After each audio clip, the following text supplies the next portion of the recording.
Capítulo 6. El regreso de lo cotidiano. Como reacción a las teorías estructurfuncionalistas que han dominado la escena sociológica, se han afirmado gestiones que consagran otras unidades de análisis, como la persona, el grupo, las relaciones intersubjetivas en la experiencia de la vida cotidiana.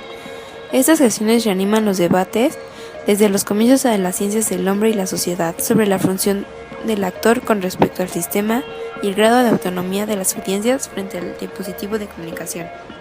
Las corrientes agrupadas bajo la denominación de sociologías interpretativas han ahondado las discrepancias entre estas sociologías atentas a los microprocedimientos y las sociologías llamadas estructurales, interesadas por las coacciones sociales exteriores al individuo y que consagran la primacía de la sociedad sobre el individuo, de la estructura sobre la práctica.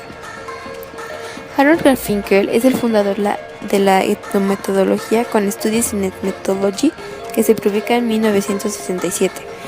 La investigación etnometodológica analiza las actividades de todos los días en cuanto a métodos de los miembros para hacer estas mismas actividades visiblemente racionales y relacionables, en el sentido de que se puede dar cuenta de ellas, con fines prácticos, es decir, observables y descriptibles en cuanto a organización de las actividades ordinarias de todos los días. La reflexibilidad de este fenómeno es una actividad singular de las acciones prácticas, de las circunstancias prácticas, del conocimiento común, de las estructuras sociales y del razonamiento sociológico práctico. Esta reflexibilidad nos permite detectar y examinar sus circunstancias, en cuanto tal establece la posibilidad del análisis de estas. Heritage, en cambio, dice que la etnometodología renueva profundamente la concepción de la relación entre una acción y su contexto. El contexto influye en el supuesto contenido de la acción y ésta, a su vez, contribuye también al sentido progresivamente elaborado del contexto, de la propia situación. El hecho social, por tanto, ya no viene dado, es el resultado de la actividad de los actores para dar sentido a su práctica cotidiana. El esquema de la comunicación reemplaza al de la acción. Isaacs dice que el análisis de conversación es un importante componente de la etnometodología, un lugar privilegiado de los intercambios simbólicos, donde la conversación se aborda como una acción, ya no para el estudio de la lengua, sino en cuanto a la práctica del lenguaje.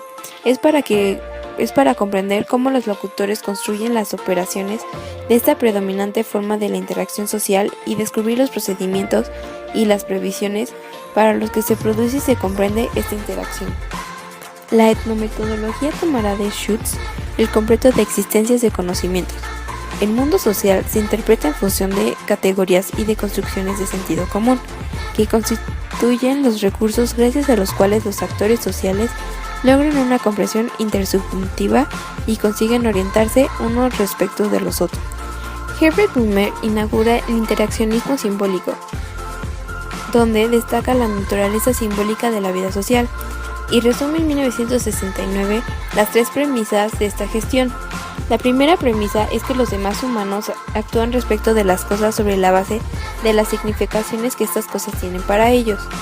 La segunda es que la significación de estas cosas deriva o surge de la interacción social que un individuo tiene con los demás actores.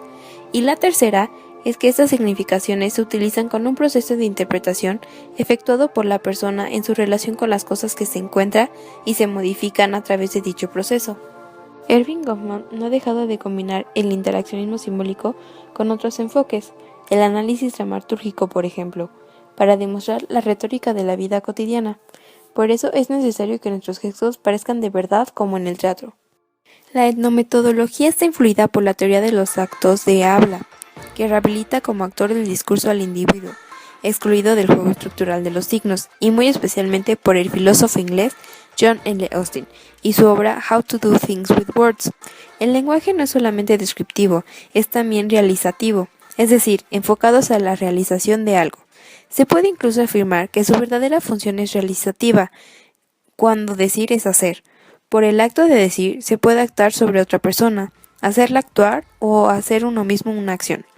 Ludwig Wittgenstein retoma la noción de juegos de lenguajes, donde este lenguaje está en uso de la interacción social que describe una actividad o una forma de vida. Asimismo, comprende las reglas del saber común, es decir, la capacidad del saber práctico que posee el usuario para cumplir las rutinas de la vida social. y en 1980 Scoburel propone realizar una amplia alianza interdisciplinaria entre la sociología, la antropología, la lingüística y la filosofía en torno a una antroposociología. Jürgen Habermas elabora una sociología del actuar comunicativo. La acción y la interacción ya no se enfocan solo como producción de efectos, sino que se analizan como asociadas a tramas de intercambios simbólicos y de contextos del lenguaje. Habermas dice que la sociología crítica debe estudiar las redes de interacción en una sociedad hecha de relaciones comunicativas, una unión de la comunicación de sujetos opuestos. Considera que la crisis de la democracia se debe al hecho de que los dispositivos sociales que deberían facilitar los intercambios y el despliegue de la racionalidad comunicativa se han autonomizado, se administran como abstracciones reales, haciendo circular ciertamente la información, pero poniendo trabas a las relaciones comunicativas, es decir, las actividades de interpretación de los individuos y de los grupos sociales. Para él, la racionalidad no tiene relación con la posición de un saber, sino con la forma en que los individuos dotados de palabra y de acción adquieren y emplean un saber. Sí, para Habermas la comunicación pretende la intercomprensión y el consenso, donde para Luhmann se halla desprovista de fin. No implica ninguna discusión, ningún debate sobre los valores. La cuestión principal es el dominio de la complejidad de las relaciones del sistema con su entorno y de su propia complejidad.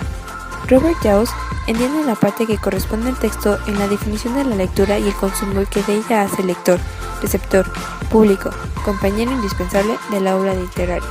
La relación de diálogo entre el texto y el lector que libera en cada época el potencial temático-artístico de la obra lo inserta en la tradición literaria. Los usos y gratificaciones se interesan por las satisfacciones de los usuarios, planteando la pregunta, ¿qué hace la gente con los medios de comunicación? Elihu Katz, una de las figuras de esta corriente sociológica, ha explicado cómo esta evolucionó hasta la problemática. Profundiza en que los años 80, en su propia noción de lectura negociada, es el sentido y los efectos que nacen de la interacción de los textos y las funciones asimiladas por las audiencias.